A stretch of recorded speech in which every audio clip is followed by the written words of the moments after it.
এখন হুজুরে অনেক খতম বুঝি করলে আর 10 জনের ডিস্টার্ব হইব, আপনি কি তখন লাগি দিতে নি খতম বুঝি করেন খরচ না যান, মাত্রা নাই নি আমার কথা, এখান খরচ না যান হাজির নেকড়া।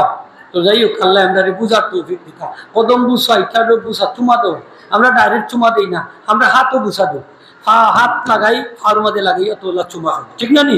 চুমা খাইতা ও আল্লাহ হাত লাগাই ফার মধ্যে লাগাইয়া কপালও মারি, কতগুই তুতাত মারে, কতগুই দেখছে খানও মারে, কতগুই মাথাত তো মারে বেটি হরেন নি না হরেন না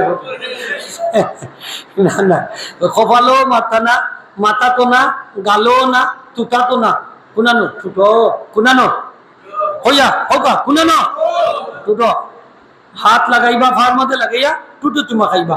মা বাপ যদি ডাইরেক্ট পাঁচ চুমা খাইবা, আমার নবীজি ফরমাইছেন যে তার মা বাবার পায়ের মধ্যে চুমা খাইলো সেজন্য জান্নাতের চৌকাতে চুমা খাইল। চুমা খাইবা জায়গা আছে, চুমা খাইবা নিজের মার খাও কাপড় খাও উঠে তুলিয়া সরাসরি এমনি উন্দা না হইয়া সোজার একটা চুমা খাই না, অসুবিধা কি? আপনার বাবার ভাও